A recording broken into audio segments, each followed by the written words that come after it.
तिमिरान्धस्य ज्ञानञ्जनशलाकया चक्षुरुन्मिलितं येन तस्मै श्रीगुरुवे नमः। श्रीचैतन्यमनोभीष्टं स्थापितं येन भूतले स्वयं रूप कदा मह्यं ददाति स्वपदान्तिकं। वन्देऽहं श्रीगुरो श्रीयुतपदकमलं श्रीगुरून् वैष्णवांश्च श्रीरूपं साग्रजातं सहगण रघुनाथान्वितं तं सजीवं साद्वैतं सावधूतं परिजनसहितं कृष्ण चैतन्य देवं श्री राधा कृष्ण पादान् सहगण ललिता श्री विशाखान्वितंश्च। हे कृष्ण करुणा सिंधु दीनबंधो जगतपते गोपेश गोपिका कांत श्री राधा कांत नमोस्तुते। तप्त कांचन गौरांगी श्री राधे वृंदावनेश्वरी वृषभानुसुते देवी प्रणमामि हरिप्रिये। वाञ्छाकल्पतरुभ्यश्च कृपा सिन्धुभ्यैव च पतितानां पावनेभ्यो वैष्णवेभ्यो नमो नमः। जय श्री कृष्ण चैतन्य प्रभु नित्यानंद श्री अद्वैत गदाधर श्रीवासादि गौर भक्त वृंद। हरे कृष्णा कृष्ण कृष्णा हरे हरे हरे राम राम राम हरे हरे। नमो विष्णुपादाय कृष्णप्रेष्ठाय भूतले श्रीमते भक्ति वेदांत स्वामिन इति नामिने। नमस्ते सारस्वते देवे गौरवाणी प्रचारिणे निर्विशेष शून्यवादी पाश्चात्य देशतारिणे।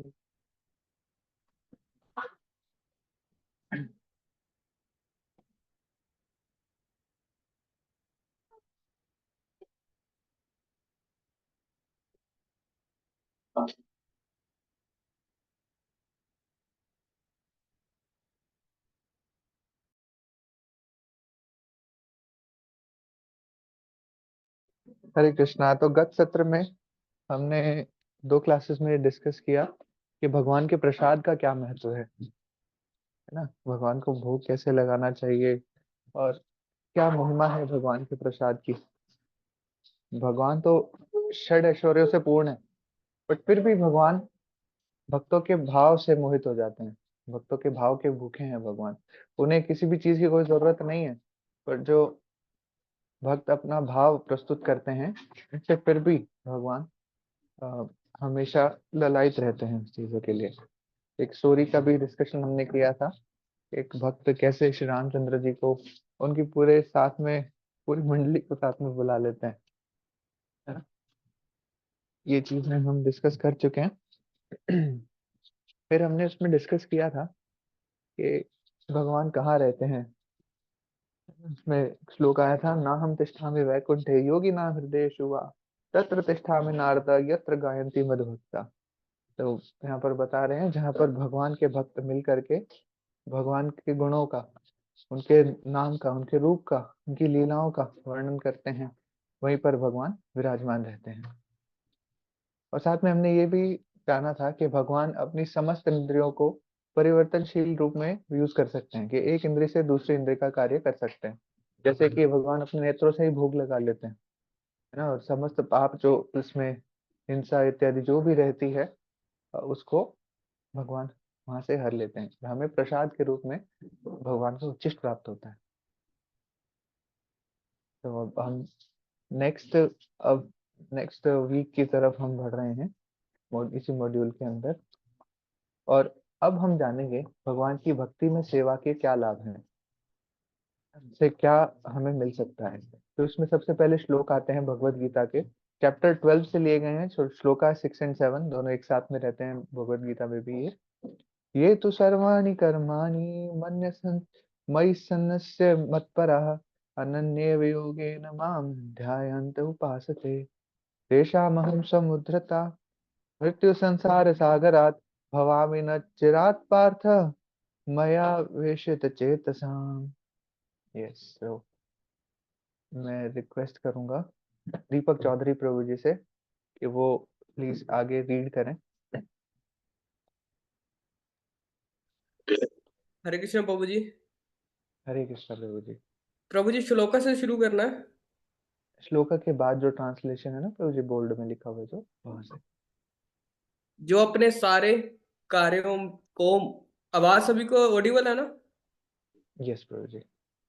जो अपने सारे कार्यों को मुझ पे अर्पित करके तथा अविचलित भाव से मेरी भक्ति करते हुए मेरी पूजा करते हैं और अपने चित्तों को मुझ पर स्थिर करके निरंतर मेरा ध्यान करते हैं, उनके लिए हे पार्थ, मैं जन्म मृत्यु के सागर से शीघ्र उद्धार करने वाला हूँ।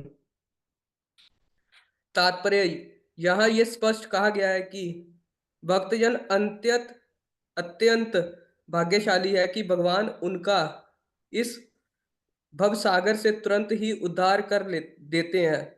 शुद्ध भक्ति करने पर मनुष्य को इसकी अनुभूति होने लगती है कि ईश्वर महान है और जीवात्मा उसके उनके अधीन है। उसका कर्तव्य है कि वह भगवान की सेवा करे, और यदि वह ऐसा नहीं करता तो उसे माया की सेवा करनी होगी। जैसा कि हरे कृष्णा प्रभु पहले जी। कहा जा चुका है अभी कि थोड़ा सा डिस्कस करने का प्रयास करते हैं यहीं पर रुककर। थैंक यू प्रभु जी। तो यहाँ पर भगवान स्वयं बता रहे हैं, जो अपने सारे कार्यों को, जो भी वो कार्य कर रहा है कोई भी व्यक्ति, अगर भगवान कृष्ण को अर्पित कर दे, वो है ना, अविचलित भाव से मेरी भक्ति करते हुए मेरी पूजा करते हैं, कि कोई भी उसमें रुकावट नहीं आती, और मन विचलित कभी नहीं होता, कभी ये डाउट नहीं आता कि हाँ हम क्या कर रहे हैं क्या नहीं कर रहे हैं।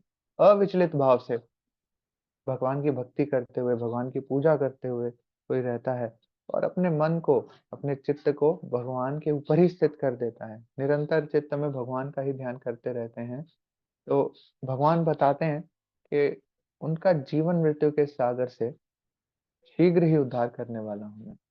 भगवान यहाँ पर स्वयं देखिए भगवत गीता में क्या गारंटी ले रहे हैं, कि जो भी भक्ति में भाव से भगवान की सेवा में लग गया। हाँ, अब देखिए जो भी एक्टिविटीज हैं एक भक्त हमेशा करता है, कि जो भी कार्य कर रहा है वो भगवान कृष्ण को सेंटर में रख के करता है ना, भगवान की भक्ति करता है और भगवान का ही हमेशा ध्यान करता रहता है। तो ये जो भी भक्ति में कार्य कोई भी एक भक्त कर रहा होता है, तो भगवान स्वयं कह रहे हैं कि इस जन्म मृत्यु के सागर से उनका उद्धार करने वाले हैं। तो भगवान स्वयं गारंटी लेते हैं कि इस जीवन मृत्यु के चक्र से वो उद्धार कर देंगे। तो ये हम डिस्कस कर चुके हैं कि कितनी लाख योनियां हैं। 84 लाख योनियां हैं, जिनमें एक आत्मा इधर से उधर जिन जन्म मृत्यु के चक्र में लगा रहता है, और उन 84 लाख जन्मों के बाद एक मनुष्य जीवन प्राप्त होता है। और इस मनुष्य जीवन में हमारी जो विवेक है, हमारी जो बुद्धि है, उसका हम यूज कर सकते हैं, है ना, हम ये क्वेश्चन कर सकते हैं कि हमें ये जीवन क्यों मिला है, हमें ये शरीर क्यों मिला है ना। तो देखिए जैसे ही हम इस भौतिक जगत में आते हैं, तो माया के प्रभाव में आ जाते हैं, और इस माया के प्रभाव से जो भगवान के साथ कनेक्शन होता है वो भी धुंधला पड़ जाता है। बट फिर भी भक्तजन, और ये जो भक्तजनों ने हमें भगवत गीता प्रदान की है, श्रील प्रभुपाद ने जो हमें भगवत गीता प्रदान की है, तो ये बहुत सारे क्वेश्चंस, बहुत सारे क्या, हमारे सारे ही क्वेश्चंस का आंसर इसके अंदर होता है। महात्मा गांधी भी स्वयं बताते थे कि उन्हें किसी भी लाइफ के अंदर कोई भी प्रॉब्लम उन्हें होती थी, तो वो भगवत गीता को ओपन करते थे और उन्हें उसका सोल्यूशन मिल जाता था। तो ऐसे ऐसे महान ग्रंथ हमें मिले हैं, है ना, हम, और अभी ये गोल्डन पीरियड चल रहा है कलयुग का भी, है ना। तो इसमें अभी और 10,000 साल तक ये चलने वाला है, जिसमें भक्ति का यहाँ पर हम देखेंगे कि भक्ति रहेगी। तो इसी गोल्डन पीरियड में हम हैं। चैतन्य महाप्रभु का अवतार भी इसी युग में हुआ, इसलिए स्वर्णिम युग भी कहा जाता है, राइट। तो ये भगवान हमें किसी न किसी तरीके से अपने पास बुलाना चाहते हैं। तो भगवान स्वयं ये भगवत गीता के थ्रू, अपने वचनों के थ्रू, जो उन्होंने अर्जुन को बोले थे, बट एक्चुअली वो हम सबके लिए बोले थे, मेरे लिए बोले थे वो वचन। तो हमें ये ध्यान रखना चाहिए कि क्या कह रहे हैं भगवान, है ना। तो यहाँ पर बताया जा रहा है कि भक्तजन कितने भाग्यशाली होते हैं, कि भगवान स्वयं उनको जन्म मृत्यु के चक्कर से छुड़ाने के लिए तत्पर है ना, तुरंत उद्धार कर देते हैं इस भवसागर से। शुद्ध भक्ति करने पर मनुष्य को ये पता लगने लगता है, ये अनुभूति होने लगती है कि ईश्वर जो है वो महान है, और जीवात्मा उनके अधीन है। जीवेर स्वरूप होए कृष्णेर नित्य दास। सिर्फ अधीन ही नहीं, हम भगवान के अंश है ना, और वो अंश नित्य दास हैं, हमेशा ही भगवान के दास हैं हम लोग। और यही हमारा कर्तव्य है कि हम भगवान की सेवा करें, है ना। अगर हम ऐसा नहीं करते तो माया की सेवा करनी पड़ेगी। देखिए अगर हम भगवान की सेवा नहीं करते, तो भगवान की एक शक्ति है माया देवी, उनकी सेवा करनी पड़ेगी हमें, है ना, भगवान से विमुख हो जाएंगे तो हम भौतिक सुख सुविधाओं में लगे रहेंगे और माया देवी की सेवा करते रहेंगे, है ना। जब हमें हायर टेस्ट मिलने लगेगा कि जो माया देवी हमें सुख सुविधाएं दे रही हैं उससे भी ऊपर एक सुख है, उससे भी एक ऊपर टेस्ट है, वो टेस्ट जब हमें मिलने लगेगा तब हमें पता लगेगा कि हाँ, हमें कृष्ण की शरण में जाना है। और एक बहुत प्रसिद्ध कहावत है, बहुत सारे सीनियर डिवोटीज भी इस बारे में कहते हैं, कृष्ण का दास बिंदास और माया का दास उदास, ऐसा है ना। तो अब खुद से देखिए, भौतिक सुख सुविधाओं में हम लगे रहेंगे तो कितने टाइम तक खुश हो पाएंगे हम। क्षण भंगुर है वो जो खुशी है, बट भगवान क्या है, सच्चिदानंद विग्रह है, अनंत है। उनके जो सुख है वो परमानेंट हैप्पीनेस भगवान से जुड़ने पर ही हमें मिल सकती है, राइट। तो इसीलिए माया की अगर हम सुनिए, एक और चीज बताई जाती है, जैसे हम भगवान के कीर्तन में लगते हैं, बट अगर कीर्तन में नहीं लगते हैं तो माया के क्या बन जाते हैं हम, कीर्तन का ऑपोजिट, जस्ट ऑपोजिट। अगर हम हिंदी वर्ड कीर्तन को पढ़ें तो क्या बन जाएगा इसका ऑपोजिट, नर्तकी।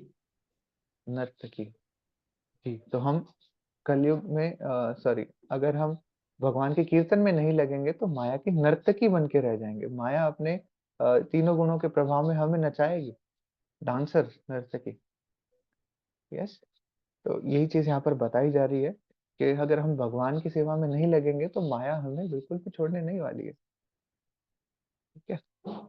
यस, आगे अब हम रिक्वेस्ट करेंगे सत्यवीर प्रभु जी से। हरे कृष्णा सत्यवीर प्रभु जी। हरे कृष्णा प्रभु जी, माफी चाहता हूँ प्रभु जी, बिल्कुल लास्ट मिनट वो नोटिफिकेशन मिला ना, मैं बाहर था, तो अभी जस्ट आते ही मैंने ज्वाइन किया। कहाँ से पढ़ना है प्रभु जी?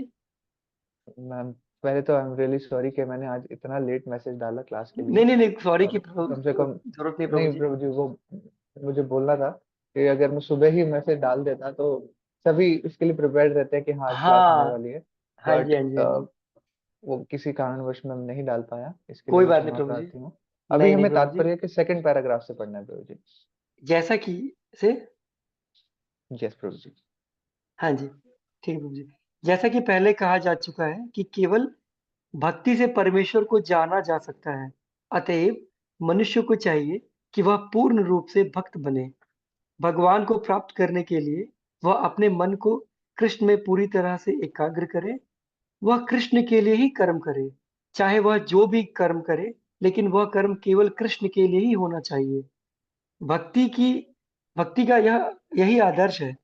भक्त भगवान को प्रसन्न करने के अतिरिक्त और कुछ भी नहीं चाहता। उसके जीवन का उद्देश्य कृष्ण को प्रसन्न करना होता है और कृष्ण की तुष्टि के लिए वह सब कुछ उत्सर्ग कर सकता है, जिस प्रकार अर्जुन ने कुरुक्षेत्र के युद्ध में किया था। यह विधि अत्यंत सरल है। मनुष्य अपने कार्य में लगे लगा रहकर हरे कृष्ण महामंत्र का कीर्तन कर सकता है। ऐसे दिव्य कीर्तन से भक्त भगवान की प्रति आकृष्ट हो जाता है। हरे कृष्ण प्रभु जी। थैंक यू प्रभु जी, थैंक यू सो मच। तो यहाँ पर बताया जा रहा है कि हमें करना क्या है, भगवान के, भगवान को ही सेंटर में रखना है। ये बार बार यही चीज यहाँ पर बताई जा रही है। और फिर शिल प्रभुपाद की ये मतलब बहुत खास बात है कि जहां पर भी जो भी रिलेट कर सकते हैं प्रभुपाद, वो पूरा इतने अच्छे अच्छे रेफरेंसेस देते हैं। जैसे यहाँ पर कर्म की बात हो रही है तो कर्म का भी रेफरेंस शिल प्रभुपाद ने यहाँ पर दे दिया कि अगर हम सोच रहे हैं कि कर्म करना है, कहा जाता है ना कि कर्मण्यवाधिकारस्ते माँ फलेषु कदाचन। तो कर्म करते जाइए, फल की चिंता मत करिए। बट फल की चिंता तो हमेशा हमेशा रहती है। तो करना क्या है, भगवान की दिशा में ही कर्म करना है। जो हम कार्य कर रहे हैं उसको भगवान के निमित्त मात्र निमित्त कर दो कि हाँ, मैं ये भगवान के लिए ही कर रहा हूँ, और उन्हीं को सेंटर मान के सब रखिए कि मैंने जो भी करना है इन्हीं के लिए करना है। तब क्या होगा, हमें फल की चिंता नहीं होगी, क्योंकि हमने भगवान पर डाल दिया सब कुछ, है ना। ये कहना बहुत आसान होता है कि ये भगवान के ऊपर छोड़ दो, अब नहीं छोड़ पाते हैं। माया के इतने प्रभाव में हम रहते हैं कि कर्तारम इति मन्यते, हम मानते हैं कि मैं ही करता हूँ, है ना, कि करने वाला मैं ही हूँ। तो इसीलिए ये चीज होती है कि हम भगवान के ऊपर नहीं छोड़ पाते हैं चीजों को। भगवान तो कहते हैं एक बार छोड़ के तो देखो, भगवान तो ठोक बजा करके कहते हैं अध्याय 18 भगवद गीता में अर्जुन के माध्यम से, सर्वधर्मान परित्यज्य मामेकं शरणं व्रजा। अहम त्वाम सर्व पापेभ्यो मोक्षयिष्यामि मा शुचः। है ना, सर्व धर्मान, सारे धर्मों को परित्यज्य, सारे धर्मों को त्याग करके माम एकम शरणम व्रजा, मेरी ही शरण में आ जाइए। सारे धर्मों को छोड़ दीजिए, जो भी आप कार्य कर रहे हैं उनको छोड़ दीजिए, है ना, जिस भी धर्म का पालन कर रहे हैं उनको छोड़ दीजिए, मेरी शरण में आ जाइए। अहम त्वाम सर्व पापेभ्यो, मैं आपके सारे पापों को मोक्षयिष्यामि मा शुचः। तो भगवान यहाँ कह रहे हैं मैं तुम्हारे सारे पापों को नष्ट कर दूंगा, आप डरिए मत। ठोक बजा करके कह रहे हैं भगवान। बट हम फिर भी नहीं मानते हैं, क्यों? क्योंकि हम माया के प्रकोप में हैं, माया के प्रभाव में हैं। हम मानते हैं कि हम ही सब करने वाले हैं। भगवान की सैंक्शन हर एक चीज में है ना? ऐसा नहीं है कि हम इंडिपेंडेंटली कुछ कर पा रहे हैं। सब भगवान की सैंक्शन हर एक चीज में है। बट भगवान ने हमें खुला छोड़ रखा है, फ्री विल हमें दे रखी है कि आप जो करना चाहते हैं कर लीजिए। राइट, उसी के अनुसार हम अपना कर्म फल भोगते हैं और सब करते हैं। ऐसा बताया जाता है कि जैसे डीटी वर्शिप के स्टैंडर्ड्स होते हैं ना, वो बहुत हाई होते हैं, बहुत ज्यादा हाई होते हैं कि आपको आचमन करना है, इतनी बार स्नान करना है, स्नान के बिना आप नहीं जाएंगे ऑल्टर में, और शुद्ध वस्त्र होने चाहिए, बहुत सारे उसमें। डकार भी अगर डीटीज के सामने आ गए तो भी अपराध हो जाता है। तो इतनी सारी चीजें हैं डीटी वर्शिप के लिए। बट शिल प्रभुपाद ने बताया, हमारे आचार्यों ने बताया कि अगर आप हरि नाम कर रहे हैं ना, तो ये थोड़ी मोटी चीजें चल जाएंगी, इतना कोई प्रॉब्लम नहीं होने वाली है। दैट मीन्स कि अगर कोई भगवान की भक्ति में लगा हुआ है तो इतनी सारी चीजें ऑलरेडी माफ कर देते हैं भगवान, है ना। और ये तो खैर भगवान के उच्च भक्तों की बात हो गई कि वो डीटी वर्शिप कर रहे हैं ऑल्टर में जा करके।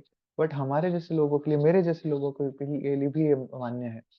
कैसे मान्य है? कि हम जितने भी पाप कर रहे हैं, जितने पाप हम कर चुके हैं कितने हजारों करोड़ों सालों पहले, वो पाप भी भगवान क्या है माफ कर देंगे, अगर हम भगवान की शरण में जाते हैं, केवल और केवल भगवान की शरण ग्रहण कर लेते हैं, सर्व धर्मान परित्यज्य, सारे शरण धर्मों का त्याग करके, है ना।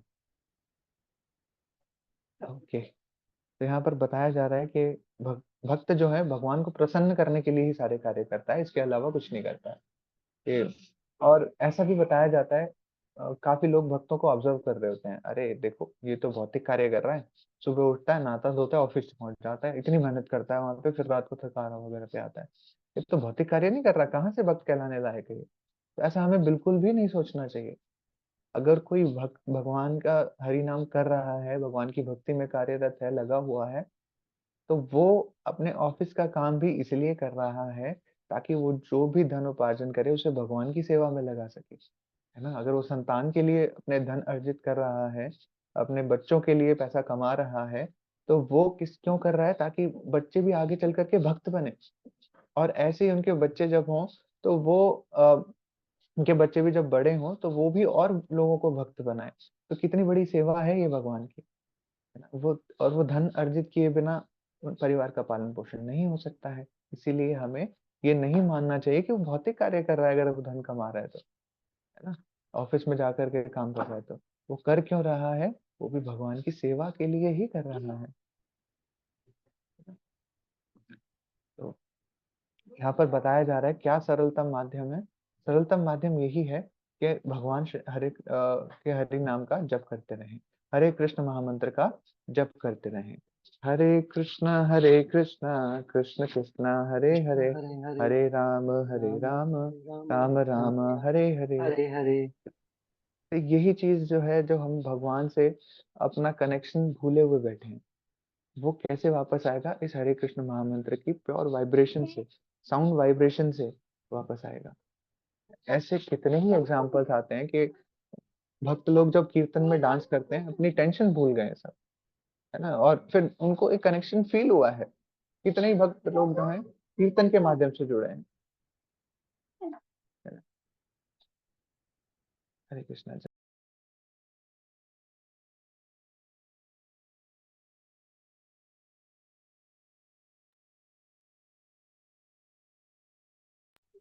Hare Krishna, sorry for the interruption. तो इस दिव्य कीर्तन से ही हम लोग आकृष्ट होते हैं। शिल प्रभुपाद का ये उदाहरण ले लीजिए। शिल प्रभुपाद जब अमेरिका गए थे, उनके पास कुछ भी नहीं था। एक करताल लेकर के शिल प्रभुपाद से एक्चुअली सवाल पूछा गया, शिल प्रभुपाद आपने कैसे कमाल कर दिया, इन हिप्पीज को भी कैसे आपने भक्त बना दिया? उन्होंने कहा मैंने कुछ नहीं किया, सब हरे कृष्ण महामंत्र ने किया। उन्होंने क्या किया, पार्क में बैठे करताल ली, हरे कृष्णा हरे कृष्णा कृष्ण कृष्णा हरे हरे, हरे रामा हरे रामा राम रामा हरे हरे। शिला प्रभुपाद का इतना एब्जॉर्प्शन था कीर्तन के प्रति कि जो हिप्पी लोग थे ना, वो भी आकर के इस पार्क में, जब शिला प्रभुपाद, जिसको जिनको कोई जानता नहीं था वहां पर, जब वो कीर्तन कर रहे थे, कितने लोगों की भीड़ वहां पर उमड़ पड़ी थी, कितने लोग आकृष्ट हो गए थे। तो शिला प्रभुपाद का इतना एब्जॉर्प्शन था, जब वो हरे कृष्ण महामंत्र ले रहे थे तो उन्हें पता था वो क्या कर रहे हैं ना, शुद्ध नाम शिला प्रभुपाद लेते थे। तो वो ऐसे कीर्तन करने से हमारा मन भी एक दिन आकृष्ट होगा। क्यों बताया जाता है कि 16 माला करो, है ना? नाम तो शुद्ध अगर किसी ने ले लिया तो बहुत है। 16 माला का जब इसीलिए हमें प्रिस्क्राइब किया जाता है कि एक दिन वो आए जब हम एक शुद्ध नाम एटलीस्ट ले पाए, जो हरिनाम का टेस्ट है वो हमें पता लग पाए। अभी हम भव रोग में फंसे हुए हैं, है ना? जैसे जॉन्डिस अगर किसी को हो जाता है तो उसे मीठा जो है कड़वा लगता है, मीठे का टेस्ट नहीं आता, वो कड़वा लग रहा होता है। और उसका इलाज क्या है? वो ही मीठा इलाज होता है कि जब मीठा इंसान खाता रहेगा, वो जॉन्डिस का इलाज वो ही है। इसी तरीके से हम यहाँ पर भव रोग से ग्रसित हैं। हमें जो हरि नाम है, जो दवाई है इस भव रोग से निकलने के लिए, ये दवाई बहुत कड़वी लगती है, बहुत तंग होते हैं हम, बहुत मुश्किल लगता है कि यार हरि नाम क्यों लेना, सुबह सुबह उठ करके बैठे हुए हैं, अभी सर्दी का मौसम शुरू हो गया है, क्यों ना मैं अपने ब्लैंकेट में अपनी रजाई में बैठ के आराम से सोता रहूं, है ना?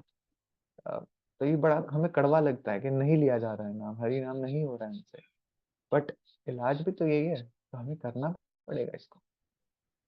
ठीक है, आगे बढ़ सकते हैं।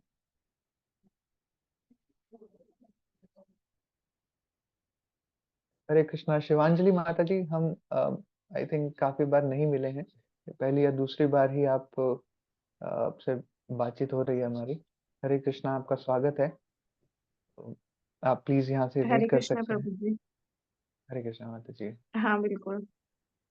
यहाँ पर भगवान यहाँ वचन पर देते हैं। भगवान वचन देते हैं कि कि वे ऐसे शुद्ध भक्त का तुरंत ही भवसागर से उद्धार कर देंगे जो योगाभ्यास में बढ़े चढ़े हैं। वे योग द्वारा अपनी आत्मा को इच्छानुसार किसी भी लोक में ले जा सकते हैं और अन्य लोग इस अवसर को विभिन्न प्रकार से उपयोग में लाते हैं। लेकिन जहाँ तक भक्त का संबंध है, उसके लिए यहाँ स्पष्ट कहा गया है कि स्वयं भगवान ही उसे ले जाते हैं। भक्त को बैकुंठ में जाने के पूर्व अनुभवी बनने के लिए प्रतीक्षा नहीं करनी पड़ती। वराह पुराण में एक श्लोक आया है, नयामि परमं स्थानम चिरादिगतिम विना गरुड़ स्कंद मारोप्य यथेच्छ मणिवारितः। आगे तात्पर्य यह है कि बैकुंठ लोक में आत्मा को ले जाने के लिए भक्त को अष्टांग योग साधन की आवश्यकता नहीं है। इसका भार भगवान स्वयं अपने ऊपर लेते हैं। वे यहाँ पर स्पष्ट कह रहे हैं कि वे स्वयं ही उद्धारक बनते हैं। बालक अपने माता पिता द्वारा अपने आप रक्षित होता रहता है, जिससे उसकी स्थिति सुरक्षित रहती है। इसी प्रकार भक्त को योगाभ्यास द्वारा अन्य लोकों में जाने के लिए प्रयत्न करने की आवश्यकता नहीं होती, अपितु भगवान अपने अनुग्रहवश स्वयं ही अपने पक्षी वाहन गरुड़ पर सवार होकर तुरंत आते हैं और भक्त को भवसागर से उबार लेते हैं। कोई कितना ही कुशल तैराक क्यों न हो और कितना ही प्रयत्न क्यों न करे, किंतु समुद्र में गिर जाने पर वह अपने आप को नहीं बचा सकता। किंतु यदि कोई आकर उसे जल से बाहर निकाल ले, तो वह आसानी से बच जाता है। इसी प्रकार भगवान भक्त को इस भवसागर से निकाल लेते हैं। मनुष्य को केवल कृष्ण भावनामृत की सुगम विधि का अभ्यास करना होता है और अपने आप को अनन्य भक्ति में प्रवृत्त करना होता है। किसी भी बुद्धिमान व्यक्ति को चाहिए कि वह अन्य समस्त मार्गों की अपेक्षा भक्ति योग को चुने। आगे Hare Krishna. Thank you so नारायणीय। मच माता जी। अच्छा। एक बार हम ये थोड़ा थैंक यू। डिस्कस करने का प्रयास करते हैं। तो यहाँ पर जी। भगवान वचन दे रहे हैं इसी श्लोक के अंदर, जो हमने दो श्लोक पढ़े हैं, चैप्टर 12 के श्लोका 6 एंड 7। इसमें भगवान स्वयं बता रहे हैं कि भगवान क्या करने वाले हैं। जो भगवान के भक्त हैं, भक्तिमय कार्यों में जो लगे हुए हैं, उनको इस जन्म मृत्यु के सागर से भगवान स्वयं निकालने वाले हैं, है ना। बस कोई पुकारे तो सही, कोई भक्त बने तो सही, भगवान ललायत बैठे हैं।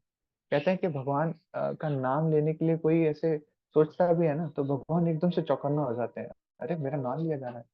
और थोड़ा सा अगर कोई और आगे बढ़ता है तो भगवान 1000 कदम भाग करके आते हैं कि हाँ ये भक्त मुझे पुकार रहा है ना। इसलिए कहा भी जाता है, जब हम हरे कृष्ण महामंत्र की चैंटिंग कर रहे होते हैं तो हमें पुकारना चाहिए। जैसे बच्चा अपने माँ को पुकारता है जब किसी चीज की आवश्यकता होती है, उसी तरीके से हमें भी श्रीमती राधा रानी को, भगवान कृष्ण को ऐसे पुकारना चाहिए कि हमें आपकी सेवा में लगाइए, लगाइए हमें आपकी सेवा में। ऐसे हमें पुकारना चाहिए भगवान को। भगवान इसी चीज के लिए ललायत है कि कोई हाँ मुझे पुकारेगा तो सही। और योगाभ्यास द्वारा क्या होता है, इंसान अपनी शरीर से आत्मा को निकाल करके इधर उधर ले जाने की प्रैक्टिस करता है कई बार। पर भक्त को ये सब करने की चिंता नहीं है। वैकुंठ लोक में जाना है तो भगवान स्वयं आएंगे लेने। हमें इतना काबिल बनना है कि भगवान खुद हमें लेने आए, राइट। और भगवान ये इंश्योर करते हैं। एक बार ये श्लोका भी आता है शायद, भागवतम में है या कहाँ पे है, कि क्वेश्चन पूछा गया कि लास्ट मोमेंट पे 40,000 बिच्छू एक साथ डंक मार रहे होते हैं, इतना पेन होता है जब इंसान शरीर छोड़ रहा होता है, तो कहाँ से भगवान का नाम ध्यान आएगा। तो भगवान ये गारंटी लेते हैं कि वो भक्त को याद दिलवाएंगे किसी ना किसी तरीके से। भगवान स्वयं याद दिलाते हैं भक्त को भगवान के बारे में। हाँ, तो कितने दयालु हैं, कितने कृपालु हैं भगवान के। वो खुद इस चीज की गारंटी ले रहे हैं कि जन्म मृत्यु के सागर से निकालूंगा भी, और कैसे निकालूंगा, लास्ट मोमेंट पे याद भी दिलवाऊंगा। जब कहा जाता है ना, जो चीज आप डेली प्रैक्टिस कर रहे होते हैं तो वो आपको बहुत अच्छे से याद भी हो जाती है, और हमेशा आप उसी का स्मरण करते रहते हैं। तो खुद से सोचिए कि बहुत सारी चीजें ऐसी हैं जिनको हमने कभी भी याद नहीं किया, बस उनको हम डेली प्रैक्टिस में लाते गए और वो अपने आप हमें याद हो गए। ऐसे बहुत सारे कार्यकलाप हैं, राइट। जैसे स्कूल हम जाते थे बचपन में, हम प्रेयर्स गाते थे, है ना। जन गण मन गाते थे, तो हमने कभी ऐसा नहीं किया कि वो पढ़ने बैठे हैं, रटने बैठे हैं उसको, नहीं।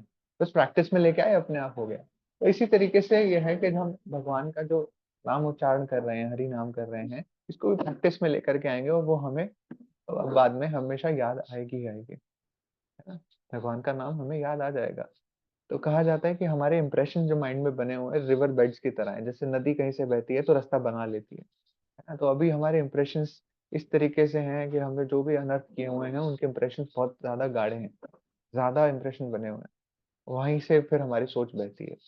और हमें करना क्या है अब, हमें हरे कृष्ण महामंत्र की इतनी प्रैक्टिस कर लेनी है कि नदी जो पुराने अनर्थों के थ्रू बहती है, इतने हमारा मन विचलित होता है, इधर उधर भोग वृत्ति में हम लोग लगे रहते हैं या भगवान की तरफ नहीं मुड़ते हैं, तो हमें करना क्या है, डेली भगवान का नाम जप करना है और एक नया रिवर बेड तैयार करना है। फिर क्या होगा, जो नया रिवर बेड तैयार हो जाएगा तो हमारी सोच, हमारी जो नदी बह रही थी पहले अनर्थों के थ्रू, हमारे पुराने जो भी कार्यकलाप है उनके थ्रू, अब वो भगवान की तरफ बहने लगेगी। तो यही रिवर बेड हमें तैयार करना है, तो यही रास्ता हमें तैयार करना है। और आगे बताया जा रहा है कि योग वगैरह करने की जरूरत नहीं है ऐसे आत्मा को कहीं दूसरे लोक में ले जाने के लिए। हम अगर भक्ति में अग्रसर रहेंगे तो भगवान खुद इंश्योर करते हैं कि वो आकर के हमें लेकर के जाएं, है ना। और यहाँ बताया जा रहा है पक्षीराज गरुड़ के साथ, जो भगवान का वाहन है, वो स्वयं आते हैं गरुड़ पर बैठकर ले जाने के लिए। अब खुद से सोचिए, कोई इंसान सागर के बीच में फंसा हुआ है तो कैसे बाहर आ सकता है, बहुत मुश्किल है, जब अनटिल अनलेस कोई बाहर से उसे सोर्स मिल जाए और वो उसे वहां से लेकर के चला जाए। इसी तरीके से हम भवसागर में फंसे हुए हैं, और जिससे अकेला निकल पाना मुश्किल है, बहुत मुश्किल है, नहीं निकल पाएंगे। तो जब हम भगवान की भक्ति करते रहेंगे तो भगवान स्वयं आएंगे गरुड़ पर बैठकर और हमें यहाँ से लेकर के जाएंगे इस भवसागर से, है ना। तो जैसे एग्जाम्पल भी आता है गजेंद्र मोक्ष का। गजेंद्र बहुत बड़े हाथी हैं, है ना। वो बहुत शक्तिशाली भी हैं, और वो पानी पीने के लिए जा रहे हैं सागर में, और वहां उनको मिल जाता है एक मगरमच्छ। मगरमच्छ भी बहुत बड़ा, इक्वल साइज के हैं वो। बट हाथी ये सोचता है कि नहीं, मैं निकल जाऊंगा यहाँ से, पानी पी करके वो वापस आते हैं। तो इतने में पैर पकड़ लेता है वहां पर मगरमच्छ का, गजेंद्र का। और वो पानी के अंदर, तो आप खुद से सोच सकते हैं मगरमच्छ ज्यादा शक्तिशाली होगा, पानी का जो फोर्स काउंटर एक्ट कर रहा होता है वो हमारे मोशन के ऊपर भी काउंटर एक्ट करता है। हमारा मोशन उतना अच्छा नहीं हो पाता जितना हम जमीन पर कर रहे होते हैं। तो फिर भी गजेंद्र जो है पूरा जोर लगा करके को वापस जमीन पर लेकर के आते हैं, है ना। और छोड़ नहीं रहा है वहां पर मगरमच्छ पैर को। और फिर मगरमच्छ फिर से वापस उनको पानी में ले आता है। इसी तरीके से गजेंद्र पूरा जोर लगा करके बाहर जाते हैं, फिर ऐसे ही पानी के अंदर फिर से ले आता है मगरमच्छ। ये चल रहा है। कितने टाइम तक चला? ये 1000 वर्षों तक चला। फिर जाकर के गजेंद्र को याद है कि मुझे भगवान को याद करना चाहिए। ऐसे जब गजेंद्र जो है पानी के अंदर डूब रहे होते हैं, तो फिर उन्हें एक दिखाई देता है कि उस सागर में कमल का फूल लगा हुआ है। उस कमल के फूल को अपनी सूंड से निकाल उठाते हैं, और सूंड केवल बाहर रहती है, पानी के अंदर पूरा वो डूब चुके होते हैं गजेंद्र। और फिर लास्ट मोमेंट पे वो क्या बोलते हैं? नारायणम समर्पयामि। ये जो मैं कमल का फूल है नारायण को समर्पित करता हूँ, है ना। तो नारायण को जैसे पता लगता है कि ये भक्त मुझे पुकार रहा है, वैसे ही अभी तो प्रेयर्स पूरी भी नहीं हुई थी, उससे पहले ही भाग खड़े हुए थे। गरुड़ के ऊपर बैठ करके भगवान वहां बचाने के लिए आ गए थे। तो वहां सागर से बाहर निकालते हैं गजेंद्र को, वहां बचाते हैं ना। तो ऐसे अनंत एग्जाम्पल से ही श्रीमद् भागवतम भरा हुआ है, जहाँ पर ये जो हम चीजें पढ़ रहे हैं इनके एग्जाम्पल्स भी हमें मिलते हैं कि हाँ ऐसा हुआ है, ऐसा भगवान करते हैं। प्रैक्टिकल एप्लीकेशंस हैं जो भगवत गीता में जो हमें ज्ञान बताया गया है, उसकी प्रैक्टिकल एप्लीकेशंस हमें देखने को मिलती हैं श्रीमद् भागवतम में। ऐसा होता है। ठीक है, तो हमें करना क्या है? बस इसी चीज पर विश्वास रखना है कि कृष्ण भावनामृत हम रहें, भगवान के नामों का चिंतन करते रहें, डेली अपना जप सुधारने की कोशिश करें, क्योंकि बताया जाता है कि भक्ति में 99% एडवांसमेंट जो है हमारी हरि नाम जप से ही होनी है ना। तो हमें कोशिश करते रहना है कि ज्यादा से ज्यादा अच्छा जप हम कर पाए। और इसी के लिए मॉर्निंग प्रोग्राम का सहारा लिया जाता है। हिज ग्रेस अमल कृष्ण प्रभु जी ने हमें ये बताया हुआ है कि मॉर्निंग में आप कैमरा ऑन करके बैठिए, है ना। एटलीस्ट कैमरे के सामने बैठेंगे तो थोड़ा सा ये तो रहेगा ना कि और लोग मुझे देख रहे हैं, मेरा मन इधर उधर भाग रहा है तो कम से कम और लोग हमें देख रहे हैं, मॉनिटर कर रहे हैं। तो हमारा मन ये करेगा, अरे नहीं अभी थोड़ी देर रुक जाइए, वो लोग देखेंगे तो कैसा लगेगा। मैं क्या कर रहा हूँ? ये सुबह का टाइम है, उठा भी हूँ, और क्या कर रहा हूँ? मैं जप नहीं कर रहा हूँ, तो इधर उधर कहाँ ध्यान भटकाऊंगा। तो हमारा ध्यान और केंद्रित होगा फिर जप की तरफ। ठीक है, तो हम अब आगे बढ़ सकते हैं।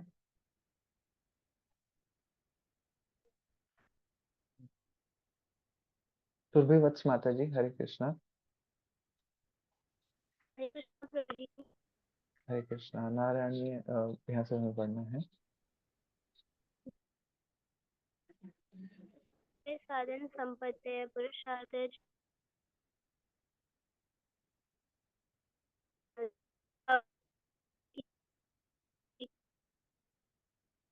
कृष्णा माता जी, आपकी वॉइस ब्रेक हो रही है। हरे कृष्णा प्रभु जी। जी माता जी। इस श्लोक का भावार्थ यह है कि मनुष्य को चाहिए कि काम करने की विभिन्न विधियों में उलझे न ही कोरे चिंतन से ज्ञान का अनुशीलन करे। जो परम भगवान की भक्ति है उन को प्राप्त अपने युक्तियों, यज्ञों, दान